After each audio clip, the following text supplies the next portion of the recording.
بسم اللہ الرحمن الرحیم۔ سیدنا ابراہیم علیہ السلام کی عمر 100 سال سے زیادہ ہو چکی تھی۔ ان کی بیوی سیدہ سارہ علیہ السلام بھی 99 برس کی عمر کو پہنچ چکی تھی۔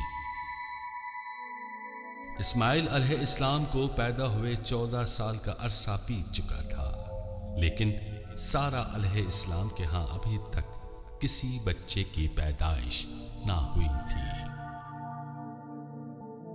دونوں میاں بیوی بڑھاپے کی عمر کو پہنچ چکے تھے۔ ان کے بالوں میں چاندنی چمکنے لگی تھی اور بیٹا اسماعیل اب لڑکپن سے نکل کر جوانی کی حدوں کو چھونے لگا تھا۔ سیدنا اسماعیل علیہ السلام کے ذبح کرنے کا جو خواب ابراہیم علیہ السلام نے دیکھا تھا، اس پر عمل کیے بھی 1 سال ہو چکا تھا۔ سیدنا ابراہیم علیہ السلام کی یہ عادت مبارکہ تھی کہ وہ کھانے میں اپنے ساتھ کسی مہمان کو ضرور شامل کیا کرتے تھے۔ اتفاقاً ایسا ہوا کہ کافی عرصے تک کوئی مہمان نہ آیا۔ چونکہ ان کا معمول تھا، اس لیے وہ پریشان بھی ہوئے۔ ایک روز سیدنا ابراہیم علیہ السلام گھر میں ہی تھے کہ انہیں کچھ مہمانوں کی آمد کا علم ہوا۔ سیدنا ابراہیم علیہ السلام بہت خوش ہوئے۔ خوش مہمانوں والے کمرے میں گئے، دیکھا کہ 3 مہمان بیٹھے ہیں۔ بعض حضرات کا کہنا ہے کہ وہ 3 فرشتے جبرائیل، میکائیل اور اسرافیل علیہ السلام تھے۔ انہوں نے مہمان سمجھ کر ان کی خاطرداری کی اور عمدہ گایوں کے ریوڑ میں سے ایک موٹے تازے بچھڑے کا گوشت بھون کر تیار کیا۔ جب مہمانوں کو کھانا پیش کیا گیا تو سیدنا ابراہیم علیہ السلام نے محسوس کیا کہ ان حضرات کو کھانے کی بالکل خواہش نہیں۔ اس کی وجہ یہ ہے کہ فرشتوں میں وہ قوت نہیں پائی جاتی جس کی وجہ سے انسانوں کو کھانا کھانے کی ضرورت پیش آتی ہے۔ سیدنا ابراہیم علیہ السلام کو ان کے اس طرز عمل سے تعجب ہوا اور خوف کیا۔ انہوں نے کہا، خوف نہ کیجیے، ہمیں لوط علیہ السلام کی قوم کو تباہ کرنے کے لیے بھیجا گیا ہے۔ سیدہ سارہ علیہ السلام اللہ کی محبت کی وجہ سے ان بدکاروں سے نفرت رکھتی تھیں، اس لیے اس خبر سے انہیں خوشی ہوئی۔ وہ مہمانوں کی خدمت کے لیے پاس ہی کھڑی تھیں، جیسے اہل عرب اور دوسری اقوام میں رواج ہے۔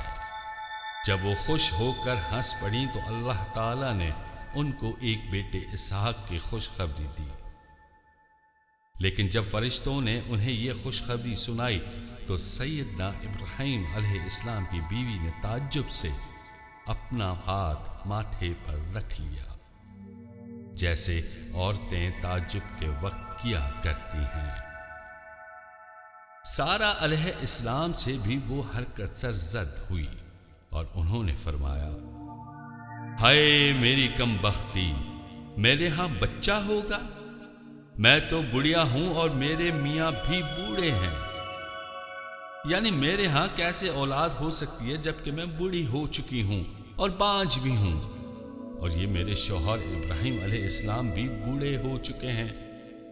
انہیں ان حالات میں اولاد ملنے کی خوشخبری پر تعجب ہوا، اس لیے انہوں نے کہا، یہ تو بڑی عجیب بات ہے۔ انہوں نے کہا، کیا تم اللہ تعالیٰ کی قدرت سے تعجب کرتی ہو؟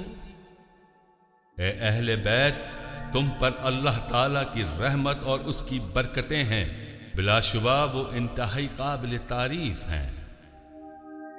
اس خوشخبری پر ابراہیم علیہ السلام کو بھی تعجب ہوا۔ انہوں نے انتہائی خوشی کے عالم میں مزید تسلی کے لیے فرمایا، جب مجھے بڑھاپے نے آ پکڑا تو تم خوشخبری دینے لگے، اب کاہے کی خوشخبری دیتے ہو؟ انہوں نے کہا کہ ہم آپ کو سچی خوشخبری دیتے ہیں، آپ مایوس نہ ہوں۔ ان دنوں ابراہیم علیہ السلام اور سیدہ سارہ علیہ السلام فلسطین کی وادی ہبرون میں قیام پذیر تھے۔ سیدنا ابراہیم علیہ السلام کی دوسری بیوی ہاجرہ اور ان کا بیٹا سیدنا اسماعیل علیہ السلام وادی فاران میں تھے۔ جب سیدہ سارہ علیہ السلام کے ہاں اسحاق علیہ السلام کی پیدائش ہوئی تو قوم لوط پر اللہ تعالیٰ کے عذاب کو 11 ماہ کا عرصہ گزر چکا تھا۔ بیٹے کی پیدائش پر سارہ علیہ السلام کو تعجب بھی تھا اور خوشی بھی۔ ان کا نام چونکہ اللہ تعالیٰ کی طرف سے اسحاق رکھا گیا، چونکہ اللہ تعالیٰ کی طرف سے اسحاق رکھ دیا گیا تھا، لہذا پیدائش کے بعد جب اسحاق علیہ السلام 8 دن کے ہوئے تو ان کا ختنہ ہو گیا۔ اسحاق علیہ السلام اپنی ماں سارہ علیہ السلام کی گود اور باپ کی شفقت کے سائے تلے پلتے اور بڑھتے رہے۔ اسحاق علیہ السلام آہستہ آہستہ لڑکپن کی طرف بڑھنے لگے۔ 2 سال کے ہوئے تو دین فطرت کے مطابق ان کا دودھ چھڑا دیا گیا۔ اس روز ابراہیم علیہ السلام نے گھر میں شاندار دعوت کا اہتمام کیا، تمام رشتہ داروں کی دعوت کی اور اسحاق علیہ السلام کا دودھ چھڑا لیا گیا۔ اسحاق علیہ السلام اب ماں کی گود اور باپ کی باہوں میں نہ رہتے تھے، بلکہ انہوں نے چلنا پھرنا شروع کر دیا۔ 2 سال اور گزرے تو ان کی جسامت یوں تھی جیسے 10 سال کا لڑکا ہوتا ہے۔ انہی ایام کی بات ہے کہ ابراہیم علیہ السلام ان کے بھتیجے لوط علیہ السلام لوگوں کو اللہ تعالیٰ کی وحدانیت کی دعوت دینے کے لیے گئے ہوئے تھے۔ گھر میں سیدہ سارہ اور ننھا اسحاق ہی تھا۔ یکایک اسحاق علیہ السلام کو بخار نے آ لیا۔ بخار اتنا تیز تھا کہ تکلیف کی شدت سے بچہ رونے لگ جاتا، جس سے ماں پریشان ہو جاتی۔ سارہ علیہ السلام کا انتظار کرنے لگی، لیکن دوسری طرف ننھے اسحاق کی حالت بہت تشویشناک تھی۔ ماں سے یہ سب کچھ دیکھا بھی نہ جا رہا تھا۔ شام ہوئی تو ابراہیم علیہ السلام کی طرف سے لگی ہوئی ڈیوٹی دعوت سرگرمیوں سے فارغ ہو کر گھر واپس آئے۔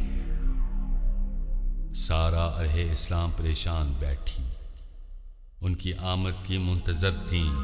ابراہیم علیہ السلام کو دیکھتے ہی انہوں نے خبر دی کہ اسحاق کو سخت بخار ہے۔ ابراہیم علیہ السلام ننھے اسحاق کے پاس آئے، انہیں گود میں اٹھایا اور شدید پیار کیا۔ ابراہیم علیہ السلام نے دیکھا کہ بہت تیز بخار ہے۔ انہوں نے اسحاق کا سر گود میں رکھا اور دم کرنے لگے۔ ابراہیم علیہ السلام کچھ پڑھ پڑھ کر ان پر پھونک رہے تھے۔ کچھ ہی دیر بعد اسحاق علیہ السلام تندرست ہو گئے اور ان کا بخار جاتا رہا۔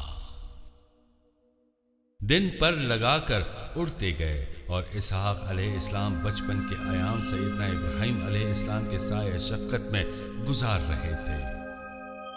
سیدنا ابراہیم علیہ السلام کچھ عرصے کے لیے اسماعیل علیہ السلام اور سیدہ ہاجرہ علیہ السلام کو ملنے بطحا گئے، جہاں اللہ تعالیٰ نے انہیں خانہ کعبہ کی تعمیر کا حکم دیا اور دونوں باپ بیٹے نے اس عظیم کام کو پایا تکمیل تک پہنچایا۔ یوں ہی دن بیتتے رہے۔ اسحاق علیہ السلام لڑکپن سے جوانی تک پہنچ گئے۔ سیدہ سارہ علیہ السلام کی عمر 127 برس ہو چکی تھی۔ بوڑھی تو وہ ایک طویل عرصے سے تھیں، اب بڑھاپے میں اور بھی شدت آ گئی تھی۔ ابراہیم علیہ السلام اور سیدہ سارہ، اسحاق اور لوط علیہ السلام اپنی بیوی بچوں کے ساتھ ہیبرون میں ہی قیام پذیر تھے۔ ایک روز سیدنا ابراہیم علیہ السلام جب معمول کی دعوت کے لیے گھر سے باہر گئے ہوئے تھے اور دعوتی کاموں میں سرگرم تھے، ادھر گھر میں سیدہ سارہ علیہ السلام اپنی حیات مکمل کر کے اللہ تعالیٰ کو پیاری ہو گئی۔ الف لام میم محمد عین علی، الف لام میم محمد عین علی۔